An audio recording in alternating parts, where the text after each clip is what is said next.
अरे याच्यावर उपचार करा पहिले, ते नंतर काय हे करा, चांगलं नाही, योग्य नाही हे यांच्यावर। अरे यांना ॲम्ब्युलन्स बोलवा।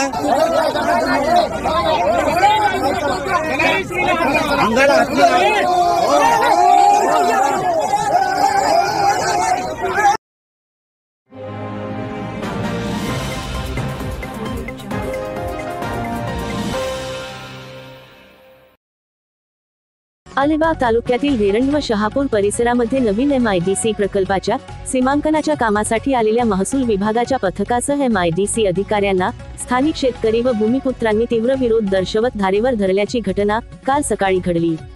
सीमारमास कंपनीच्या पोहोच रस्त्यासाठी कंपनीच्या व्यवस्थापनाकडून सुरू करण्यात आलेल्या भरावाच्या कामामुळे शेतकऱ्यांमध्ये संताप उसळला असून घटनास्थळी तब्बल तासभर तणावाचे वातावरण निर्माण झाले। अखेर पोलिसांनी अनेक आंदोलकांना ताब्यात घेतले। रायगड जिल्ह्यात सध्या तिसऱ्या मुंबई प्रकल्पाच्या दिशेने उद्योग आणि व्यापार वाढीसाठी विविध ठिकाणी मोठ्या प्रमाणावर जमीन संपादन आणि प्रकल्प उभारणीच्या हालचाली वेगाने सुरू आहेत। मात्र या प्रक्रियेत स्थानिक शेतकरी व भूमिपुत्रांवर अन्याय केला जात असल्याचा गंभीर आरोप करण्यात येत असून वेरंड शहापूर भागातील 387 हेक्टर क्षेत्रात उभ्या राहणाऱ्या सीमारमास कंपनीच्या प्रकल्पाबाबतही अशीच असंतोषाची लाट उसळली आहे। कंपनीचे सीमांकन आणि पोहोच रस्त्यासाठी भरावाच्या कामाला सुरुवात होताच शेतकरी आक्रमक झाले। आमच्या मागण्या पूर्ण करण्यासाठी वरिष्ठ अधिकाऱ्यांसोबत चर्चा झाली पाहिजे, त्यानंतरच कोणतेही काम सुरू करा, अशी ठाम भूमिका आंदोलकांनी घेतली होती। तथापि शेतकऱ्यांच्या मागण्यांकडे दुर्लक्ष करत महसूल अधिकारी आणि MIDC पथकाने काम सुरू ठेवण्याचा प्रयत्न केला। शेतकऱ्यांनी त्यांच्या कायदेशीर सल्लागारांची उपस्थिती आवश्यक असल्याचे सांगितले, मात्र तोपर्यंत पोलिसांनी ताब्यात घेण्याची कारवाई सुरू केली। त्यानंतर महिलांसह अनेक शेतकरी, स्थानिक भूमिपुत्र यांना पोलिसांनी उचलून घेण्यास सुरुवात केली। त्यामुळे वातावरण तणावपूर्ण बनले। गेल्या 2 दिवसांपासून या परिसरात मोठ्या प्रमाणावर पोलीस बंदोबस्त तैनात असून संपूर्ण भागाला छावणीचे स्वरूप प्राप्त झाले आहे। दरम्यान शेतकरी कामगार पक्षाचे नेते जयंत पाटील यांनी संघर्षग्रस्त भागाला भेट देत शेतकऱ्यांना पाठिंबा जाहीर केला। शेतकऱ्यांचे म्हणणे आहे की प्रशासन आणि कंपनीच्या बेढंग कारभारामुळे त्यांचे भवितव्य धोक्यात येत असून योग्य मोबदला, पुनर्वसन आणि पारदर्शक प्रक्रिया मिळेपर्यंत आंदोलन मागे घेणार नसल्याचा इशारा त्यांनी दिला आहे। स्थानिकांमध्ये वाढता आक्रोश, कंपनी प्रशासनाचा दबावयुक्त कारभार आणि पोलिसांची कारवाई यामुळे या संघर्षाची ठिणगी भविष्यात आणखी मोठ्या आंदोलनाचे रूप घेऊ शकते, अशी स्पष्ट चिन्हे दिसत आहेत। यावेळी बोलताना स्थानिक भूमिपुत्र आणि आंदोलक शेतकऱ्यांनी दिल्या आक्रमक प्रतिक्रिया। आज शेतकरी सर्व एकवटले होते, नेमकी काय मागणी आहे आपली? आम्ही गेली 6 महिने शासनाकडे मागणी करत आहोत की आम्हाला मीटिंग देण्यात यावी, जेणेकरून आमचा प्रकल्पाला विरोध नाही आहे, तसेच आमचा विकासालाही विरोध नाही। परंतु या ठिकाणी आम्हाला शासन जबरदस्तीने आमच्यावर हा प्रकल्प राबवू शकतोय आणि पोहोच रस्ता जबरदस्तीने नेण्याचा प्रयत्न त्यांचा चालू आहे। त्या विरोधामध्ये आमचं एवढंच म्हणणं होतं की आम्हाला एक मीटिंग द्या, मीटिंगमध्ये आम्ही आमच्या मागण्या टाकतो। त्याच्यामध्ये मेन मागणी आमची हीच आहे की आम्हाला जो शासनाने दर ठरवलेला आहे, म्हणजे हाय पॉवर कमिटीने, त्या दरामध्ये आम्हाला इकडे तिकडे करायचं होतं आणि आम्हाला पुढे करायचं, आमची सुवर्ण मध्य काढायचं होतं। आमचं मेन इश्यू आहे त्याच्यामध्ये जर कायद्याने भूसंपादन कायद्याने गेलं तर आमची नुकसान भरपाईची रक्कमच निवाड्या ह्याच्याप्रमाणे 1,92,00,000 होते आणि त्यांनी 97 लाखावर हाय पॉवर कंपनीने एकरी आणलेला आहे। 97 लाखांनी आणलेला हाय पॉवर कंपनीने दिला आणि त्यांनी निवाडा जाहीर करताना ती रक्कम 27 लाखांनी एकरीने कोर्टामध्ये जमा केलेली आहे। इथेच आमची ठिणगी पडलेली आहे आणि आमचं म्हणणं आहे की मीटिंगमध्ये तुम्ही मीटिंग बोलवा, मीटिंगमध्ये आम्हाला घ्या आणि आम्ही त्याच्यामध्ये सुवर्णमध्य काढतो। त्यानंतर जिल्हाधिकाऱ्यांनी ज्या हे मिनिट्स मीटिंग बोलवले त्याच्या मिनिट्समध्ये तिथे MIDCचे जे उपमुख्य कार्यकारी अधिकारी मलिकनेर होते त्यांनी तिथे 10% विकसित भूखंड तुम्हाला आम्ही देतो असं मान्य केलं होतं, पण त्या ठिकाणी ते त्याचे तरुण युवक आहेत त्यांना नोकऱ्या कशा पद्धतीने देणार आहात किंवा नोकऱ्या देणार आहात की नाही देणार आहात, त्यांना प्रशिक्षण देणार आहात की नाही देणार, ही आमची मागणी होती. त्याच्यावरही भूसंपादन अधिकारी किंवा MIDC बोलायला तयार नाही. आणि असं जर अरेरावीपणा आणि असं जर चालत असेल तर आम्ही किती सहन करायचं.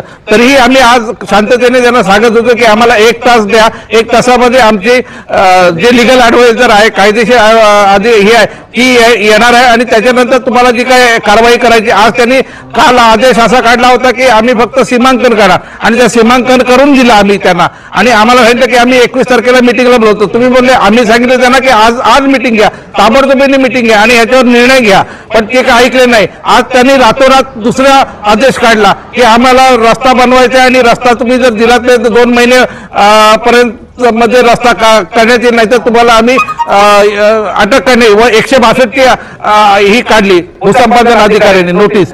तर ही शासनाची जी मनमानी चालू आहे, या मनमानी विरुद्ध आम्ही सर्व एकवटले होतो आणि आम्ही त्यांना विरोध केला की बाबा आज तुम्ही ती प्रक्रिया राबवू नका रस्त्याची, पण ते ऐकले नाहीत आणि त्या कारणास्तव आम्ही तिथे शांततेने बसलेले असताना आम्हाला जबरदस्तीने उचलून या ठिकाणी पोलीस स्टेशनला आणले.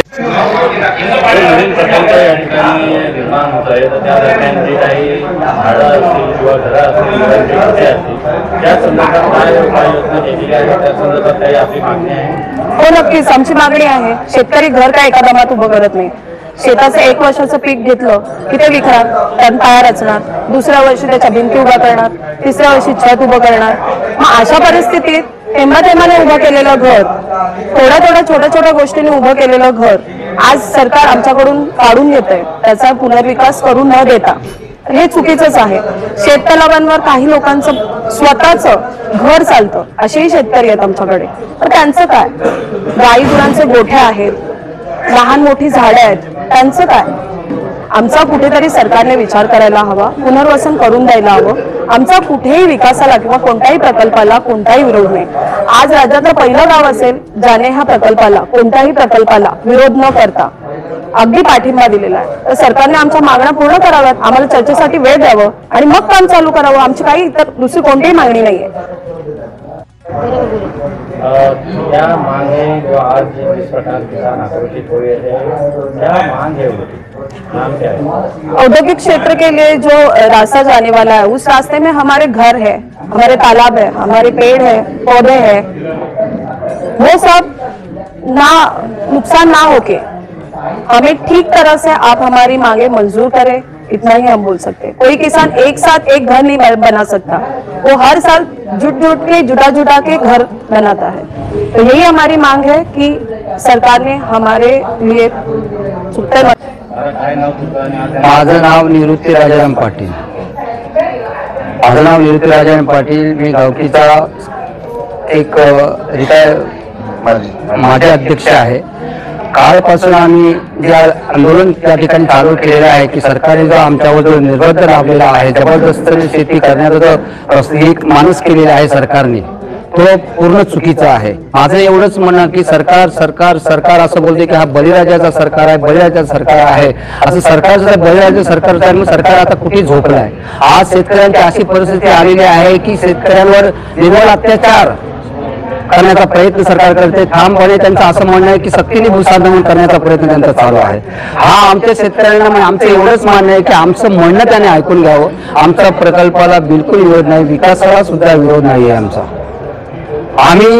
आमच्या ज्या जातीय मागण्या आहेत, ज्या आता सांगितल्याप्रमाणे आमच्या मागण्या आहेत की आमच्याबरोबर सोबत चर्चा करावी सरकारने. आम्हाला 4 दिवसाची मिटिंग जी आयोजित केलेली आहे ती सुद्धा मिटिंग द्यायला सरकार तयार नाही आहे. आणि सकाळी जे आम्ही या ठिकाणी 1 तासाचीच मागणी केली होती त्यांच्याकडे की आम्हाला 1 तास द्या, आमचे प्रतिनिधित्व करणारी कार्यकारी मंडळी या ठिकाणी आहेत, सल्लागार यायचे आहेत, आम्हाला 1 मिनिट द्या, 1 तास द्या, पण 1 तास न देता आम्ही ते प्रयत्न असताना आम्हाला जबरदस्तीने या ठिकाणी पोलिसांनी अटक करून पोलीस स्टेशनला आले. तर आमचं एवढंच म्हणणं आहे की आमचं प्रकल्पाला बिलकुल विरोध नाही. आमच्या योग्य त्या मागण्या आम्हाला द्याव्या. आम्ही प्रकल्प राबवण्याच्या तयारी, आमचा सगळ्या शेतकऱ्यांच्या प्रकल्पाला विरोध नाही. आम्ही सगळ्या त्या प्रकल्पाला आम्हाला प्रकल्प हवाय असंच आमचं म्हणणं आहे. पाणी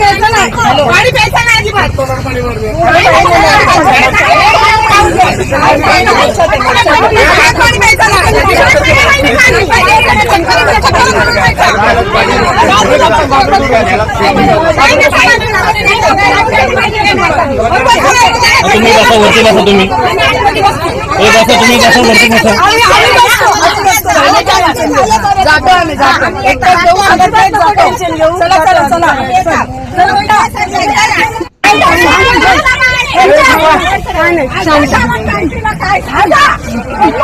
अरे ह्याच्यावर उपचार करा पहिले हे नंतर काय हे करा चांगलं नाही योग्य नाही हे ह्यांच्यावर अरे ह्यांना ॲम्ब्युलन्स बोलवा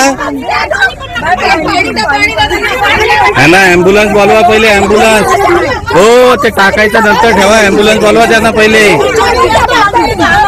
अहो त्यांना ॲम्ब्युलन्स बोलवा पहिले तो पिंजरा राहू द्या अरे ॲम्ब्युलन्स बोलवा पटकन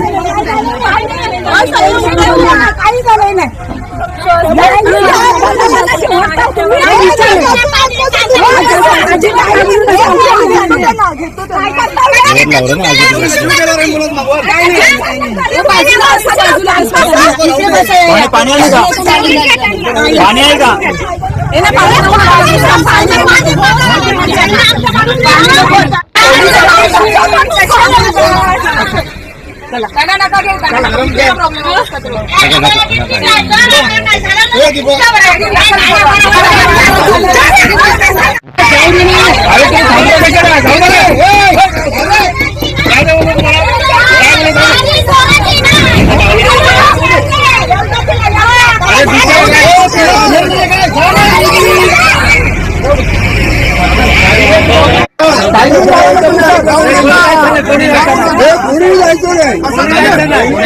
बसा खाली बसा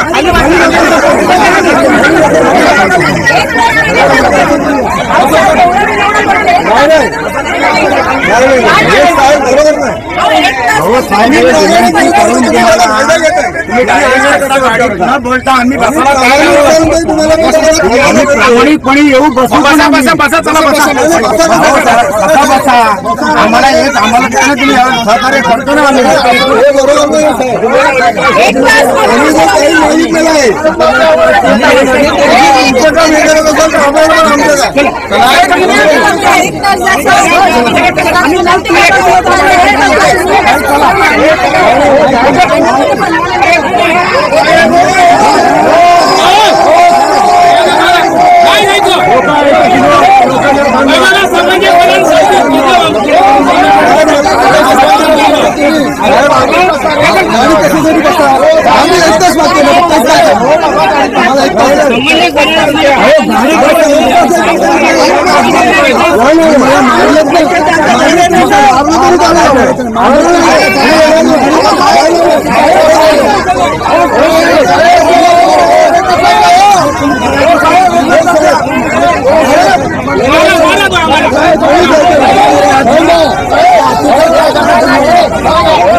अशा प्रकारच्या नवनवीन व्हिडिओ आणि चालू घडामोडी पाहण्यासाठी TV7 मराठी महाराष्ट्र न्यूज या चॅनेलला लाईक, शेअर आणि सबस्क्राईब करा.